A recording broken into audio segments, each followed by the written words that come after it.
what motivates Tears and Rain, Robert Newton, 30 years from now, and I remember thinking how old she was. Yeah, whatever's there. That's good. Yeah. I was here one day when she showed me how Everyone, she made these. even though there's an everyone feels alone. I feel like it's overwhelmingly large.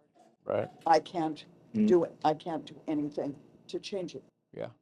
And so an invitation to write something like this is a relief because you're doing one more thing. Summarize quickly. So these are our pieces that we're going to read. Yeah, they're all so different, but all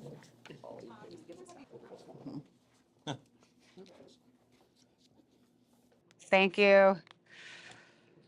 This is such an honor to be able to read this piece, this request from the Cape Ann Climate Coalition to write this article, starting to work with the Cape Ann Climate Coalition, started to get things stirring in me as far as what I want for my child. Before I had a child, I loved the ocean, but being a parent and wanting to be able to get your kids somewhere where they can just run free and be safe, beaches are my sanctuary. And so to be asked to write this piece, I wrote about the ocean, and it's called Our Beloved Sea. To say too, I'm just so grateful to have this opportunity to then bring what we're doing to life. I love to bring things to sound and visual, so this will become a program that we can share with the community. And your song will be worked in, and just my hope is our words and our voice and our vibration will create a ripple effect. And we'll see in our children, if anything, my daughter is here with us today and she was here on the film. This recording this film, my hope is someday she'll know, oh, that's what all my friends that, that I know so well were doing. And she'll be inspired too. So Our Beloved Sea. I am someone who tends to focus on talking about what's going right in the world. So it's unusual that I found myself attending a Cape Ann Climate Coalition roundtable to discuss the climate crisis on Cape Ann this spring. I was moved by a story someone shared about our mussel beds deteriorating and the ripple effect this can have on our ocean's ecosystem. The beaches are a huge part of how I live my days and what I love most about being here on Cape Ann. I was reminded of the importance of educating myself on what can be done to help protect and preserve our waters. There is so much more that I can do, and at that roundtable, I listened to how others were acting in support of preserving what we love about this island. Since that meeting, I have researched and learned about what has been done and what we can still do to restore mussel beds in a natural way. But I have also become aware of how our actions affect the greater whole globally. For example, how many of us realize that the pollution we're putting on the streets with our cars, our trash, and whatever we're using to fertilize our lawns will end up in the ocean? I have a small child and recently noticed a sign at a local beach reminding kids not to play where the water runs off from the street into the ocean. What are these pollutants that can be harmful to a child that are flowing out? What are they being dispersed into the ocean, I wondered. It's a reminder of the damage we do if we only think about ourselves. And it brings me to a moment I recall from my teens. I was in the backseat of my friend's car as I watched her clean out all the Dunkin' Donuts iced coffee cups and bagel wrappers by throwing them out the window as we were driving down the boulevard in Gloucester. Even back then, something about that didn't feel right to me. I remember thinking, where will that trash end up? Growing up with a scuba diving father who would help fishermen clean the barnacles off the bottom of their boats, I could see that my dad was a lover of the ocean and of nature itself. When you care about our waters, it becomes apparent that the ocean is at the mercy of how we choose to live here on land. What does it mean to value and appreciate nature? Does it mean we simply groom and prune our gardens to enjoy a bit of nature in our backyards? Or is it the appreciation fully expressed when we notice trash on the street, pick it up, and put it somewhere to be processed? This thought came to me while reading a sign at a playground with my daughter. We were near the ocean. On the sign was images of plastic bottles and small sea creatures to illustrate how pollution affects the ecosystem of the ocean. I learned from that sign how waste, like plastic, breaks down to tiny particles that look like edible plankton to the creatures in the sea. At that round table, a light was sparked in me. Since then, I have learned that climate shifts cause the warming of ocean waters, which causes ocean acidification. This means a reduction of carbonate in the water, and carbonate is what strengthens the protective shells of those mussels. It makes me think of the calcium we require to strengthen our human bones and what happens to our teeth in our bodies as pregnant women. A growing baby zaps all of our calcium to grow their own bones and internal systems. Sea creatures do not have that extra nutrients and multivitamins that we mothers take to balance out that deficiency. What can we do to help bring balance back to our ocean waters? What would it take to be motivated to make a shift in the amount of plastic that you use or the way that you care for your lawn and gardens? Will your motivation come to you the day you see a teenager throw a coffee cup and empty bags out the window while you drive down the boulevard? If we only think about the small box of space around us, inside of our cars and within the perimeter of our yards, we miss an opportunity to have a positive effect on everyone and everything around us. Discovering what lights us up and then sharing about our unique pocket of passion, we can all make an impact in our own small way. There is potential for each piece written here to connect our community with words and one day to even help heal the harm to our beloved ocean. It felt so good to read that out loud and share it. Yes. Very passionate, and as a father as well, I totally understand the parental feeling and how that would drive you. As a Yeah. grandparent, it's huge. We, and it seems like that future gets closer and closer. That we see more and more of it in front of us, and maybe that moves us to action. Yeah. Maybe, just maybe. Maybe just maybe. But that's something that I really appreciated about your piece. Like, there's a lot of heart in it. There's the connection between the physical health, like, and how we would treat that. But why are we not treating this piece? But you also lay out steps. Like, okay, here's how I feel. This is a problem, but here's easy, low-hanging fruit that we can actually do right now. So it sort of makes it for the person, like we said, like there's that one person, oh, what can I do as a single person? But yeah, there's a lot you can do. And these are, like you said, very simple ways of doing it. So I appreciate that because it actually lays out, it starts your plan. Ready? No pressure. No pressure. No. Beautiful Holly. A little test, Holly. Say something. Testing, testing. Thank you, Holly Tanguay, for reading your story for us today. You're welcome. The title of this is What the World Needs Now, but I want you to hear what the world needs now. Pardon my bad singing. Oh, sweet love. I wish I could redo my singing of that title. Oh, well. Oh, we can crop that in, yeah. Do it right now. Do it right now. Cut and paste it right in. Well, I need to warm up. Let's see if I can do it. Yeah. What the world needs now. Beautiful. There you go. I have had a lifelong love affair with the natural world. I grew up climbing second or third growth trees in my Midwestern urban yard while yearning for vast forests. I rode my bicycle to the bits of woods and water within reach while dreaming of mountains and adventure. For each of 2 summers, I spent a couple of weeks at a sleepaway camp in the Rockies. It was heaven. At dawn, on a horseback trip to a high, wild valley in Rocky Mountain National Park, I awoke early to greet the day alone. I had come home to the wild. I felt alive and full of gratitude. Now I have my small plot of land with my own second and third growth trees. I still have adventures in the wild on occasion, but my love for the natural world is mostly fed by the beauty in my backyard, by native plants attracting native insects, by songbirds enjoying feeders and a rustic fountain, by family nurturing vegetables and chickens in a mini backyard farm. Until recently, my climate anxiety was largely for future generations, for my daughter and my grandchildren. I worried that their lives would be shadowed by unknown environmental changes, climate migration, sea level rise, and other threats. Now, smoke from nearby wildfires, record tides, Soaring temperatures and immigration crises make my climate anxiety immediate. The hazards are right here and right now.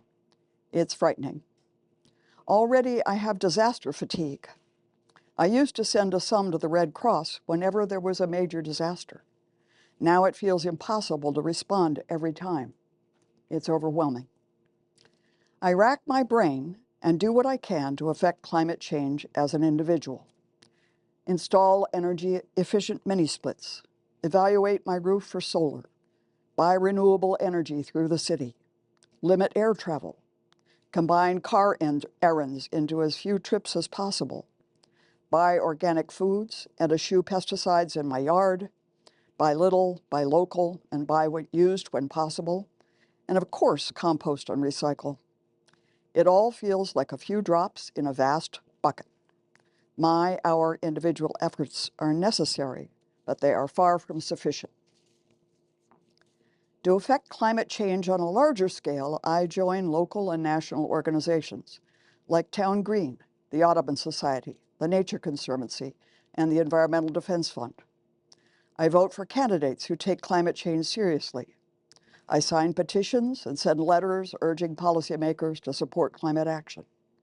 I join Cape Ann Indivisible and participate in standouts and marches, hoping to restore our national commitment to democracy, civil liberties, and climate action.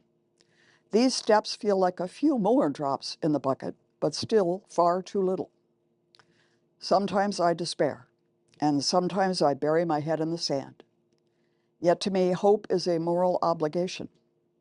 I love the world, my small, beautiful world right here at home, and the vast, astonishing world beyond my doorstep. That love requires hope, and it requires action.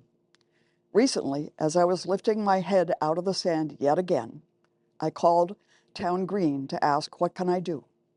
They asked for help with some projects that required more skill, knowledge, or time than I have.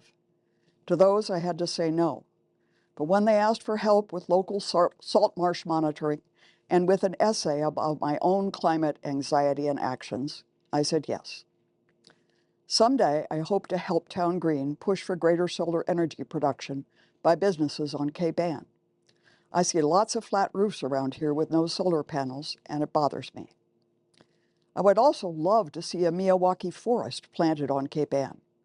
Originally developed by the Japanese botanist Akira Miyawaki, the Miyawaki technique is a way to build dense native forests. Miyawaki forests are 30 times denser than those traditionally planted and can grow 10 times as fast, becoming self-sufficient in just 2 or 3 years. High density and rapid growth dramatically increase the amount of carbon the forests capture. I would love to help with that. Love and fear are the strongest motivators I know. Fear can be paralyzing, but love moves me forward. A number of sages have said some version of, the place God calls you to is the place where your deep gladness and the world's deep hunger meet. I am searching for places where my deep gladness in nature and the world's deep hunger for balance can meet. Beautiful. Wow. And if anybody has any feedback, I just want to. You know, I've read all these. Mhm. When someone speaks them. Yeah. Yeah, it's that piece, the person speaking their own truth. Mm-hmm. Immediate, you were saying, I saw you reacting to the Milwaukee trees. Well, everything was there. I could attach myself to many, many, many points. Mhm. And because it came from her and she's feeling the same way I am. How does that feel to hear that? Affirming. Yeah. Mm-hmm. I think, as you said too, it helps to hear it read, because there's a tone that you put into it, because you're the emotion attached to it, you know, and description, like, it helps you kind of almost feel a little bit like you're there in it. And so I appreciated that, because I'm a very sound focused person. So Auditory, yeah. yeah. Mhm. So yeah. I really appreciated like you kind of made it into like a journey where you started out like with not a lot of trees and like, you know, wherever, and then always wanting to go into these big forests, almost like a journey. You started off and then you end here, in a place where I think we all share those feelings of anxiety and fear, and also hope. So, Yeah. really cool. It's amazing how we're born with certain things. I was born with that yearning for wildness. Oh, absolutely. Some people are born with a yearning for the ocean, or Right. for water. I mean, And- and it's yeah. ingrained in our DNA. I mean, Yeah. I teach this as part of my foraging classes, is that we've been a part of the environment for almost all of our human history, 10,000 plus years. Yeah. And yet here we are in the last 100 to 200 years where we've basically taken a knife and just chopped that connection. But it's still in our DNA. We still yearn and need that connection, or we are stressed out or not having fun. And if you're living in a high-rise apartment, you still have to get out into the parks. It doesn't matter how city-ized you are, your soul still yearns for being out in nature and rebuilding that connection. No matter how much we try to disconnect it with the grocery stores and like completely separating our society and our lifestyles from the natural world, we're still connected on a spiritual level. And our disconnection is a lot of the source of the problem. Absolutely. Yep. We're not living in harmony. 100%. Vertical living efforts Denmark was leading. And if you go up to Manina's World in Montreal, which they've converted into Echo, I forgot what the name of it is, they talk about it. And what it is put everything that you need in a vertical place, and then what we would call zoning today, make sure you've got adequate space around it. Because what we've done incorrectly is not given ourselves space, not given wildlife space. Like we've wiped out species by inadvertently just stopping them from breeding. Well, guess what? Humans are the same kind of way. We just are surviving because, well, arguably we maybe shouldn't. Right. That's right. Or maybe they were on the verge of not. My 9-year-old granddaughter says that the world would be a lot better off if there weren't humans. Well, I think She's 9. I think one thing we can do are efforts towards wildlife.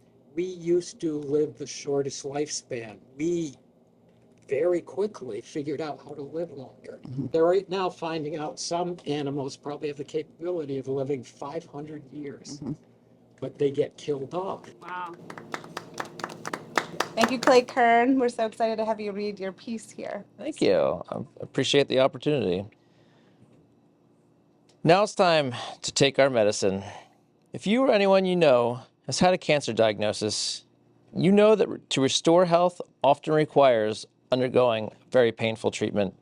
The treatment itself is challenging, but necessary to help your body get healthy again. And a large part of me feels that way towards our climate crisis and sea level rise. About 25 years ago, my mother had Hodgkin's lymphoma cancer. Today, she is alive and well because she was willing to give up a year of her life to undergo the chemotherapy that allows her to be alive today.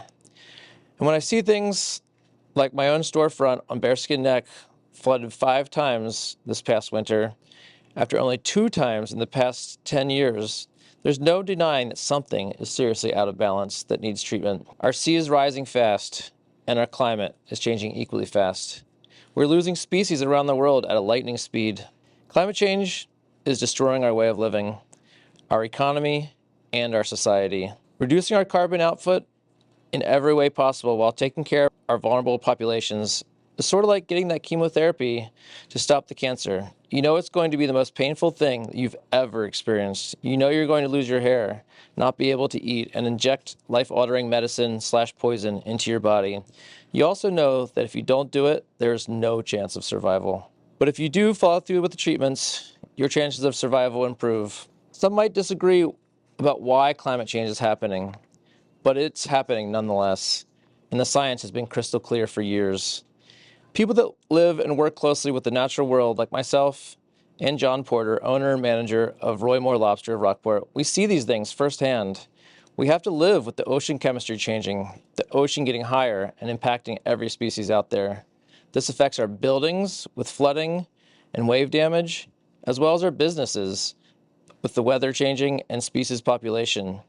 John thinks that we need to stop kicking this can down the road, stop doing study after study, which yield minimal changes. We already know what needs to be done, and we know it won't be easy, but we need to do the action now. We need to change our petroleum-based agriculture and our petroleum-based economic systems. ExxonMobil scientists and other private researchers have accurately predicted the impacts of carbon emissions for more than 50 years, but because it would negatively impact their bottom line, they kept it under wraps. Our own government has also known about these issues for almost the same timescale, and not much has gotten done besides a few solar panels on the White House roof in 1977 that were quickly taken off in 1986. Making the massive changes that we need to make can either happen defensively after it's too late, or offensively and proactively. We need to come together as a country to face this threat, sort of like we faced the world wars together, as well as the Great Depression. We need to come together as a human race to understand that we are all in this together. No one has all the answers to what this medicine is to slow climate change, but there are plenty of actions out there that can happen quickly and make a large impact. Some of what I claim would be the low-hanging fruit to help us reduce our climate change emissions: find and fix large methane leaks from landfills, require all food waste to be composted, reduce our meat intake, begin investing in our electrical grid more, changing and installing electrical storage systems, and electrifying everything possible. And this could also be balanced with some micronuclear plants. Things we need to prepare our ocean waterfronts defensively: stop insuring and having our taxpayers fund the replacement of flood-destroyed homes. This would include mine. Build infrastructure to protect our communities with a 100+ year time frame in mind, using science to back it up. And design new codes and standard requirements for building in flood zones. There's many others. Yes, there are many others. Thank you for putting that together. My pleasure. Yeah. It was a hard piece. I definitely had some tears writing it, but yeah. So true. Yeah. And comparing it to the same frustrations with your mom. Exactly. Feeling the fear of losing your mother is just so similar to what I feel is happening right now. Like what we're losing actively, and what we're not doing to stop it. Yeah. And the king tide, It's on my calendar. what do you do? This is a normal king tide with no extra storms, no extra waves, no What anything. Yeah. that's kind of like, it's almost irreversible, because one of the things that they're talking about is the ability to reverse things. But so Clay runs North Shore Kayak. His At piece in Rockport was about the connection between going through the frustration of his mom's cancer treatment, but it was that frustration now today of what's going on with the rising tides, with the use of petroleum, with, eat less meat was something I was asking more about, demethane. Yeah, just Practices. doing everything we can, and it will be painful, it will be hard. What's the other option? Not doing it and knowing for sure that you're gonna die? Yeah. And then we were talking about November 7th because it's king tide and the tides that rise so much and flooding. So Town Green is doing something where people are asked to document through photographs. If it comes across with no storm, there's no turning back. What is it, the The methane? methane. So methane is, I don't know exactly how many times. It's like maybe 10 times more powerful as a greenhouse gas than carbon dioxide is, and so a large portion of the greenhouse effect could be reduced if we took steps of like decreasing methane output, whether it's animals and farming, whether it's composting, whether also our landfills. Oil I- production right. and oil pipelines, there are Mm-hmm. old wells, there's massive. Massive. And the Nature, I haven't heard anything about it since it launched, but the Nature Conservancy paid for a satellite to monitor methane and Yeah. finding those sources and stopping them. Amazing. A little bit this way. Which way is? To your right. Yeah. That's wonderful. You gonna sing for us? I didn't know that. Am I singing? Does everybody have to sing? Yes. Everybody's got to like sing their title. I get one take. Harrison Schoenfarber, I'm so excited to have you read for us your piece. Thank you. So I'm gonna read a piece. It's more of like a love letter that I wrote to Cape Anne's Woods for the support that it held me during a really difficult time when I first moved up to this area about 5 or 6 years ago. And it's called Where the Trees Remember Me. So I'm not a scientist or a policy expert. I'm just someone who found healing in these woods. So over the past 5 years, the woods and the water of Cape Ann have been more than just a backdrop to my life. They've been a part of my healing. In some of the hardest and most transformative seasons, the trails of Gloucester and Rockport have offered me space to breathe, to feel, to reconnect. And so this piece is a personal reflection and a quiet call, a way to honor what these wild places have meant to me and to speak to why protecting them matters now more than ever. So there are places that hold us before we even know we need holding. For me, Cape Ann has been that place. Not just for the salt air or the crashing tides, but for the stillness in the middle, the woods, the trails, the moss-covered stones that seem to whisper something true when the rest of the world feels too loud. Over these past 5 years, through heartbreak, grief, growth, and recovery, I've kept coming back to the forest, not to run away from life, but to move more honestly through it. It started with Ravenswoods. I wandered there often, tracing the curves of tree roots like they might lead somewhere.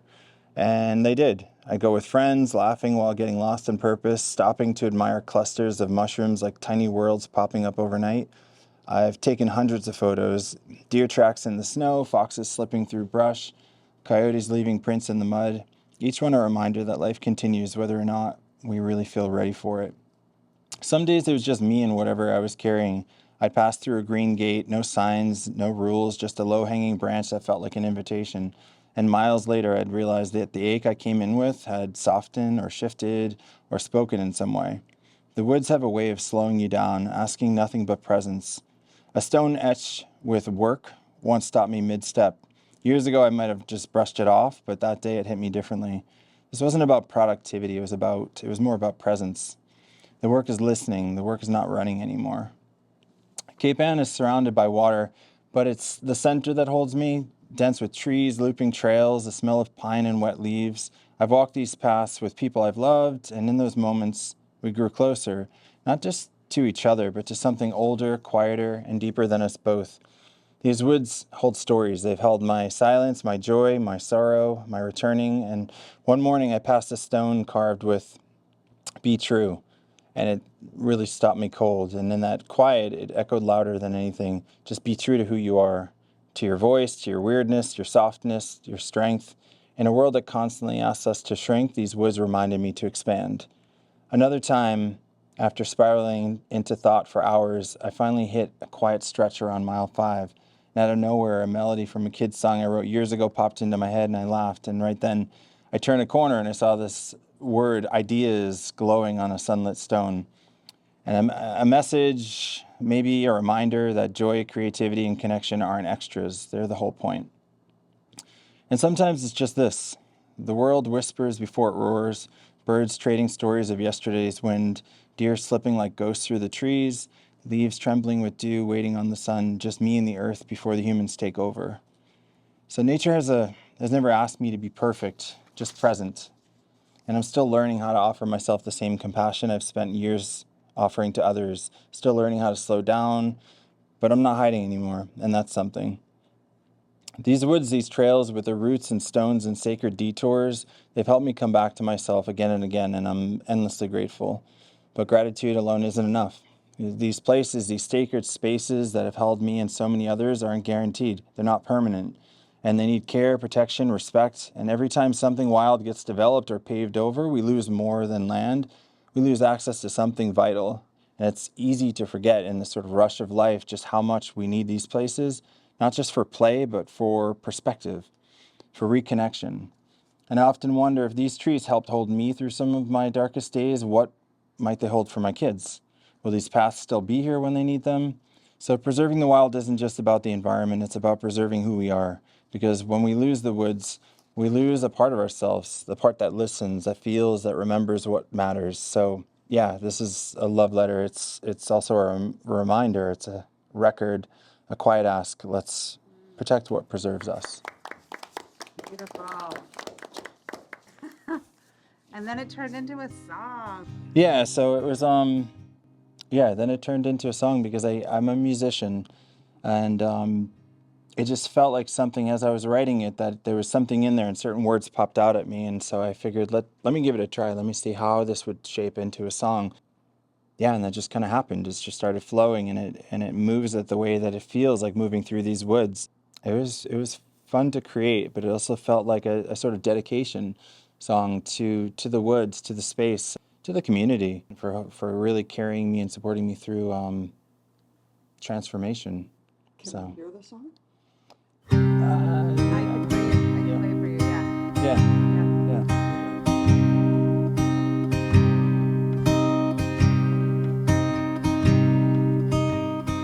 I'm not a scientist,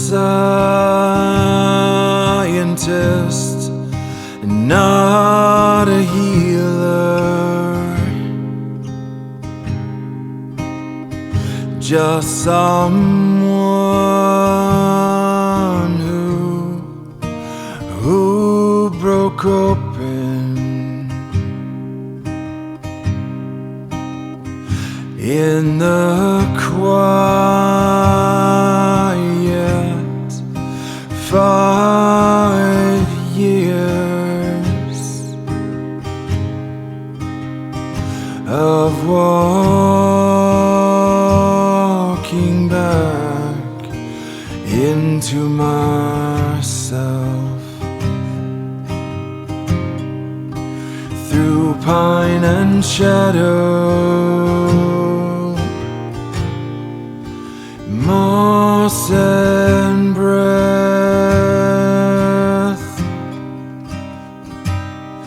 The woods don't ask, they listen, they hold without trying to fix me. Roots don't rush, they remind that stillness is a kind of motion.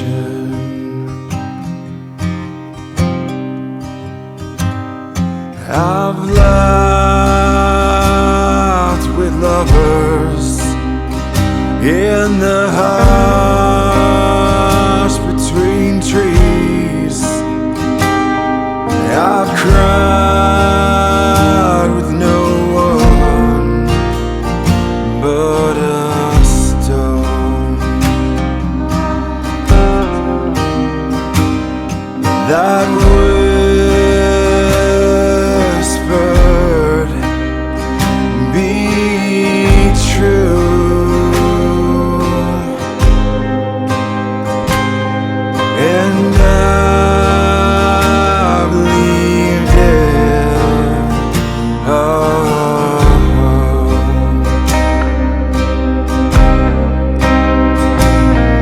This is the love letter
Preserve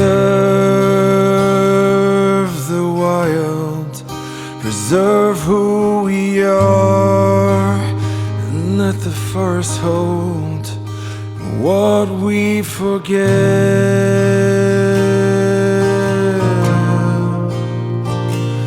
to carry.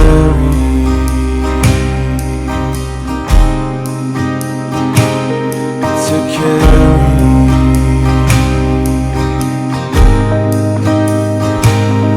To carry.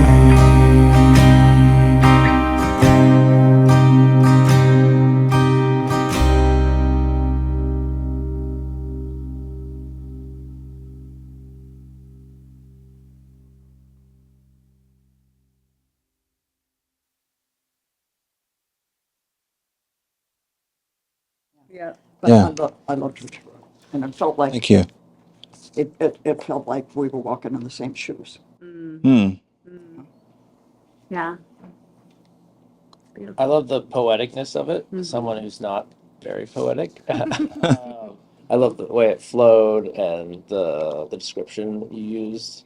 Hmm. Just felt like I was there walking with you too. Nice. And the song was incredible. Yeah. Yeah. Right. Where are those stones, those particular stones? Yes, so there's a trail. I forgot the name of the trail. Yeah, thank you. The Babson Trail. And I just would wander for hours at a time, and you'll see stones I everywhere. know, I've seen the Yeah. stones, but Yeah. I don't remember the one that just says ideas. Yeah. And I don't remember one, what was the other one? I keep finding new ones. Be Be true. true. I don't remember- Strength. I don't There's remember either. there's a website that Yeah. has all of them. Yeah. Yeah. And Yeah. like Yeah. A little guide on how to get to them.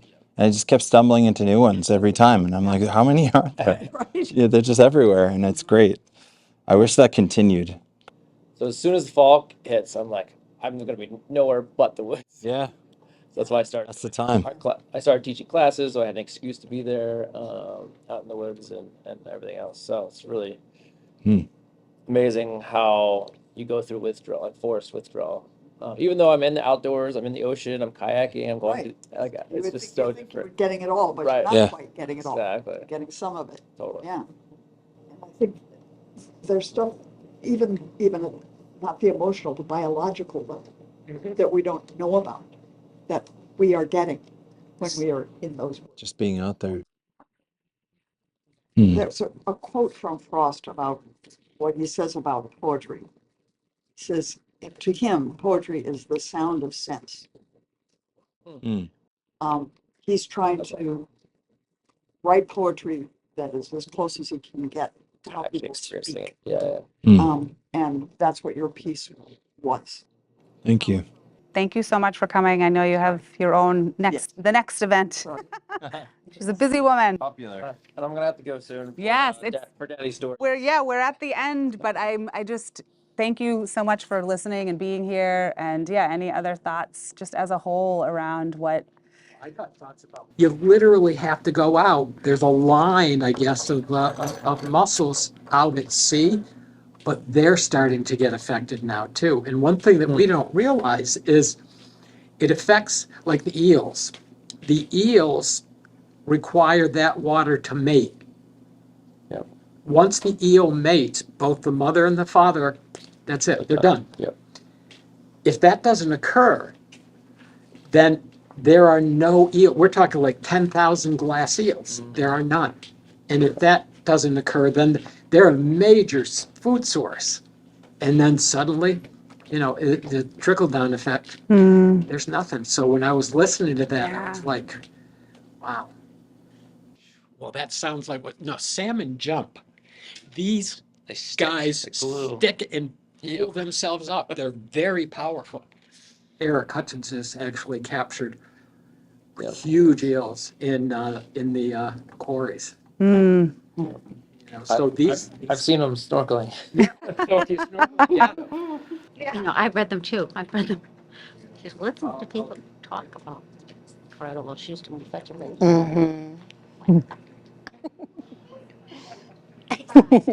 Time and time again, the indigenous people that lived here permanently always provided for them when their farming failed, when their fishing failed, when they wanted to give up.